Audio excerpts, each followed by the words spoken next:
ಎಲ್ಲರಿಗೂ ನಮಸ್ಕಾರ. ನಮ್ಮ ಚಾನಲ್ಗೆ ಸ್ವಾಗತ.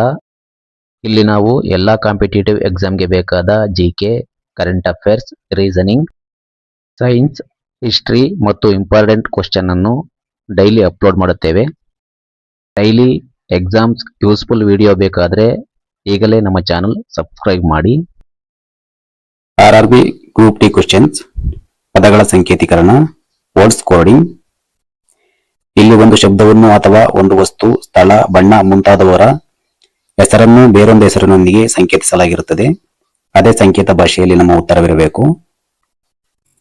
ಕಪ್ಪನ್ನು ಬಿಳಿ ಎಂದು, ಬಿಳಿಯನ್ನು ನೇರಳೆ ಎಂದು, ನೇರಳೆಯನ್ನು ಕೆಂಪು ಎಂದು, ಕೆಂಪನ್ನು ಆಕಾಶ ಎಂದು, ಆಕಾಶವನ್ನು ಮೋಡವೆಂದು, ಮೋಡವನ್ನು ಬಣ್ಣವೆಂದು ಕರೆದರೆ ಮೂಲ ಬಣ್ಣವನ್ನು ಏನೆಂದು ಕರೆಯುವರು? ಮೂಲ ಬಣ್ಣಗಳು 3: ಕೆಂಪು, ನೀಲಿ, ಹಸಿರು. ಇಲ್ಲಿ ಬಳಸಲಾದ ಮೂಲ ಬಣ್ಣ ಕೆಂಪು. ಕೆಂಪು ಬಣ್ಣಕ್ಕೆ ಸಂಕೇತಿಸಲಾದ ಹೆಸರು ಆಕಾಶ. ಆದ್ದರಿಂದ ಉತ್ತರ ಆಕಾಶ. ಮೊದಲು ಪ್ರಶ್ನೆಯ ನೈಜ ಉತ್ತರವನ್ನು ಸೂಚಿಸುವ ಪದವನ್ನು ಗುರುತಿಸಬೇಕು. ಆಮೇಲೆ ಆ ಪದಕ್ಕೆ ಸಂಕೇತಿಸಲಾದ ಪದ ಯಾವುದು ಆಗಿರುತ್ತದೆಯೋ ಅದೇ ಉತ್ತರವಾಗಿರುತ್ತದೆ. ಒಂದು ವೇಳೆ ನೀಲಿಯನ್ನು ಹಸಿರು ಎಂದು, ಹಸಿರನ್ನು ಕಪ್ಪು ಎಂದು, ಕಪ್ಪನ್ನು ಬಿಳಿ ಎಂದು, ಬಿಳಿಯನ್ನು ಕೆಂಪು ಎಂದು, ಕೆಂಪನ್ನು ಕಂದು ಎಂದು ಕರೆದರೆ ಸಾಮಾನ್ಯ ಅಂಚೆಪೆಟ್ಟಿಗೆಯ ಬಣ್ಣವೇನು? ಅಂಚೆಪೆಟ್ಟಿಗೆ ಬಣ್ಣ ಕೆಂಪು. ಕೆಂಪನ್ನು ಕಂದು ಎಂದು ಸಂಕೇತಿಸಿರುವುದರಿಂದ ಸರಿ ಉತ್ತರ ಕಂದು. ಒಂದು ವೇಳೆ ಮಂಜುಗಡ್ಡೆಯನ್ನು ನೀರು ಎಂದು, ನೀರನ್ನು ಮಳೆ ಎಂದು, ಮಳೆಯನ್ನು ಗಾಳಿ ಎಂದು, ಗಾಳಿಯನ್ನು ಆಮ್ಲಜನಕ ಎಂದು, ಆಮ್ಲಜನಕವನ್ನು ಆಕಾಶವೆಂದು ಕರೆದಾಗ ಭೂಮಿ ಮೇಲಿನ ಜೀವಿಗಳ ಉಸಿರಾಟಕ್ಕೆ ಅತ್ಯಗತ್ಯ ಯಾವುದು? ಜೀವಿಗಳ ಉಸಿರಾಟಕ್ಕೆ ಅಗತ್ಯವಾದುದು ಆಮ್ಲಜನಕ. ಆದ್ದರಿಂದ ಆಮ್ಲಜನಕದ ಸಂಕೇತ ಆಕಾಶ.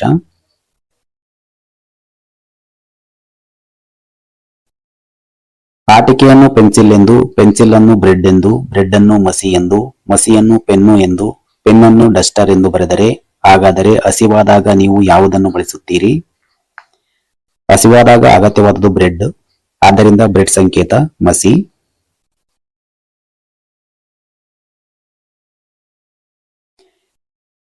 ಕೇರಳವನ್ನು ಮಣಿಪುರ ಎಂದು, ಮಣಿಪುರನ್ನು ನಾಗಾಲ್ಯಾಂಡ್ ಎಂದು, ನಾಗಾಲ್ಯಾಂಡ್ ಅನ್ನು ಒರಿಸ್ಸಾ ಎಂದು, ಒರಿಸ್ಸಾವನ್ನು ಪಂಜಾಬ್ ಎಂದು ಕರೆದರೆ ಕೊಹಿಮಾ ಯಾವ ರಾಜ್ಯದ ರಾಜಧಾನಿ? ಕೊಹಿಮಾ ನಾಗಾಲ್ಯಾಂಡ್ನ ರಾಜಧಾನಿ. ಆದ್ದರಿಂದ ನಾಗಾಲ್ಯಾಂಡ್ನ ಸಂಕೇತ ಒರಿಸ್ಸಾ.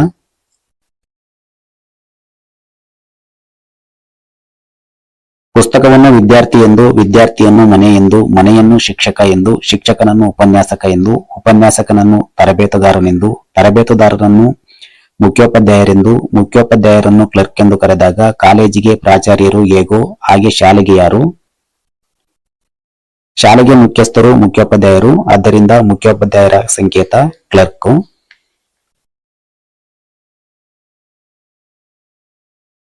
ಹಸಿರನ್ನು ನೀಲಿ ಎಂದು, ನೀಲಿಯನ್ನು ಬಿಳಿ ಎಂದು, ಬಿಳಿಯನ್ನು ಕೆಂಪು ಎಂದು, ಕಪ್ಪನ್ನು ಹಸಿರು ಎಂದು ಬರೆದಾಗ ಸಾಮಾನ್ಯವಾಗಿ ಮನುಷ್ಯನ ತಲೆಗೂದಲಿನ ಬಣ್ಣ ಯಾವುದು? ತಲೆಗೂದಲಿನ ಬಣ್ಣ ಕಪ್ಪು. ಆದ್ದರಿಂದ ಕಪ್ಪು ಬಣ್ಣದ ಸಂಕೇತ ಹಸಿರು.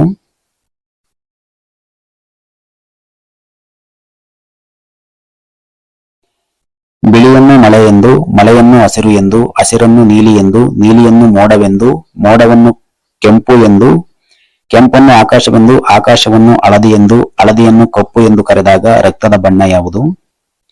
ರಕ್ತದ ಬಣ್ಣ ಕೆಂಪು. ಆದ್ದರಿಂದ ಕೆಂಪು ಬಣ್ಣದ ಸಂಕೇತ ಆಕಾಶ.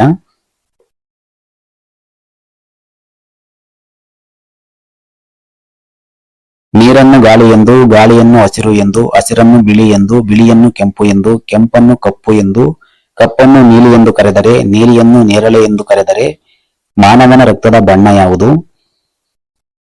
ಮಾನವ ರಕ್ತದ ಬಣ್ಣ ಕೆಂಪು. ಆದ್ದರಿಂದ ಇಲ್ಲಿ ಕೆಂಪು ಬಣ್ಣದ ಸಂಕೇತ ಕಪ್ಪು.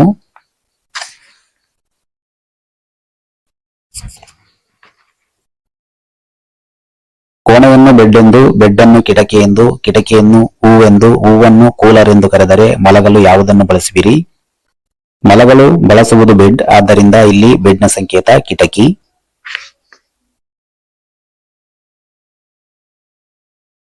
ಮರಳನ್ನು ಗಾಳಿ ಎಂದು, ಗಾಳಿಯನ್ನು ಮೈದಾನವೆಂದು, ಮೈದಾನವನ್ನು ಬಾವಿ ಎಂದು, ಬಾವಿಯನ್ನು ಮರುಭೂಮಿ ಎಂದು, ಮರುಭೂಮಿಯನ್ನು ಆಕಾಶವೆಂದು ಕರೆದರೆ ಮಹಿಳೆ ಯಾವ ಸ್ಥಳದಲ್ಲಿ ನೀರನ್ನು ಪಡೆಯುತ್ತಾಳೆ?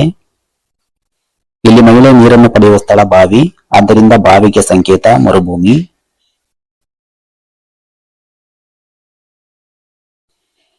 ಬಿಳಿಯನ್ನು ಕ್ಯಾಸೆಟ್ ಎಂದು, ಕ್ಯಾಸೆಟ್ ಅನ್ನು ಟೇಬಲ್ ಎಂದು, ಟೇಬಲ್ ಅನ್ನು ಆಟ ಎಂದು, ಆಟವನ್ನು ಬೋರ್ಡ್ ಎಂದು ಕರೆದರೆ ಟೇಪ್ ರಿಕಾರ್ಡರ್ ಅನ್ನು ಕೇಳಲು ಯಾವುದನ್ನು ಬಳಸುವಿರಿ? ಟೇಪ್ ರಿಕಾರ್ಡರ್ ಅನ್ನು ಹಾಡು ಕೇಳಲು ಕ್ಯಾಸೆಟ್ ಬೇಕು, ಆದ್ದರಿಂದ ಕ್ಯಾಸೆಟ್ ನ ಸಂಕೇತ ಟೇಬಲ್.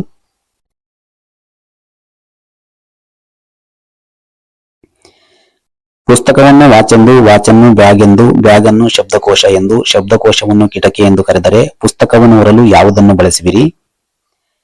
ಪುಸ್ತಕವನ್ನು ಹೊರಲು ಬ್ಯಾಗ್ ಬೇಕು, ಆದ್ದರಿಂದ ಬ್ಯಾಗ್ ನ ಸಂಕೇತ ಶಬ್ದಕೋಶ.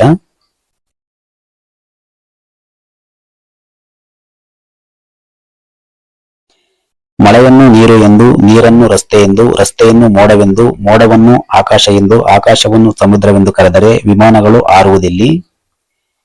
ವಿಮಾನಗಳು ಹಾರುವುದು ಆಕಾಶದಲ್ಲಿ, ಆಕಾಶದ ಸಂಕೇತ ಸಮುದ್ರ.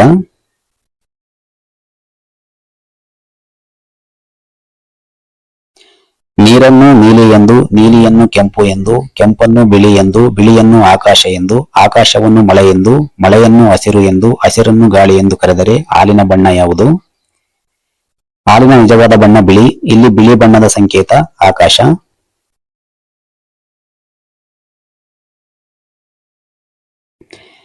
ಪೇಪರ್ ಅನ್ನು ಕಟ್ಟಿಗೆ ಎಂದು, ಕಟ್ಟಿಗೆಯನ್ನು ಸ್ಟ್ರಾ ಎಂದು, ಸ್ಟ್ರಾವನ್ನು ಹುಲ್ಲು ಎಂದು, ಹುಲ್ಲನ್ನು ರಬ್ಬರ್ ಎಂದು, ರಬ್ಬರ್ ಅನ್ನು ಬಟ್ಟೆ ಎಂದು ಕರೆದರೆ ಪೀಠೋಪಕರಣ ಮಾಡಲು ಯಾವುದನ್ನು ಬಳಸುವಿರಿ? ಪೀಠೋಪಕರಣ ಮಾಡಲು ಬಳಸುವ ವಸ್ತು ಕಟ್ಟಿಗೆ, ಆದ್ದರಿಂದ ಕಟ್ಟಿಗೆಯ ಸಂಕೇತ ಸ್ಟ್ರಾ.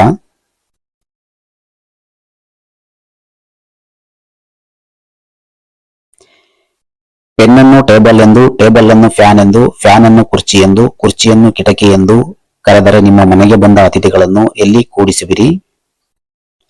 ಇಲ್ಲಿ ಮನೆಗೆ ಬಂದ ಅತಿಥಿಗಳನ್ನು ಕೂಡಿಸಲು ಬಳಸುವ ವಸ್ತು ಕುರ್ಚಿ, ಕುರ್ಚಿಯ ಸಂಕೇತ ಕಿಟಕಿ.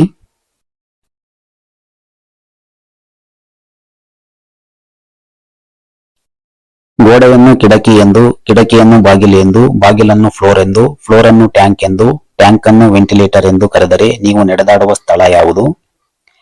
ನಾವು ನಡೆದಾಡುವ ಸ್ಥಳ ಫ್ಲೋರ್, ಫ್ಲೋರ್ಗೆ ಸಂಕೇತ ಟ್ಯಾಂಕ್.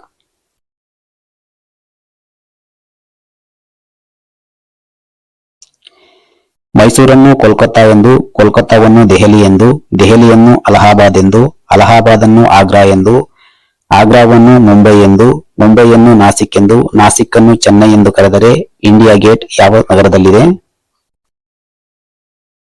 ಇಂಡಿಯಾ ಗೇಟ್ ಇರುವ ಸ್ಥಳ ದೆಹಲಿ, ದೆಹಲಿಯ ಸಂಕೇತ ಅಲಹಾಬಾದ್.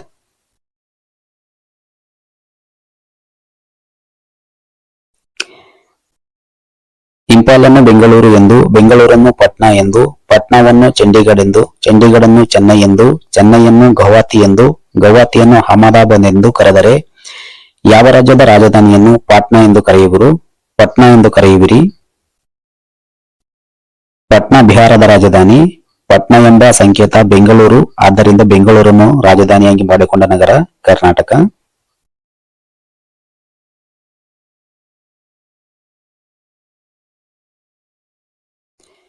ಬಿಳಿಯನ್ನು ಕಪ್ಪು ಎಂದು, ಕಪ್ಪನ್ನು ಹಳದಿ ಎಂದು, ಹಳದಿಯನ್ನು ಕೆಂಪು ಎಂದು, ಕೆಂಪನ್ನು ನೇರಳೆ ಎಂದು, ನೇರಳೆಯನ್ನು ಗುಲಾಬಿ ಎಂದು ಕರೆದರೆ ಮೂಲ ಬಣ್ಣವನ್ನು ಏನೆಂದು ಕರೆಯುವಿರಿ? ಮೂಲ ಬಣ್ಣಗಳು ಮೂರು: ಕೆಂಪು, ನೀಲಿ, ಹಸಿರು. ಇಲ್ಲಿ ಬಳಸಲಾದ ಮೂಲ ಬಣ್ಣ ಕೆಂಪು, ಆದ್ದರಿಂದ ಕೆಂಪು ಬಣ್ಣದ ಸಂಕೇತ ನೇರಳೆ. ಈ ವಿಡಿಯೋ ನಿಮಗೆ ಹೆಲ್ಪ್ ಆಗಿದ್ರೆ ಲೈಕ್ ಮಾಡಿ, ನಿಮ್ಮ ಫ್ರೆಂಡ್ಸ್ ಜೊತೆ ಶೇರ್ ಮಾಡಿ. ಇನ್ನಷ್ಟು ಕಾಂಪಿಟೇಟಿವ್ ಎಕ್ಸಾಮ್ಸ್ ವಿಡಿಯೋ ಬೇಕಾದ್ರೆ ನಮ್ಮ ಚಾನಲ್ ಸಬ್ಸ್ಕ್ರೈಬ್ ಮಾಡಿ.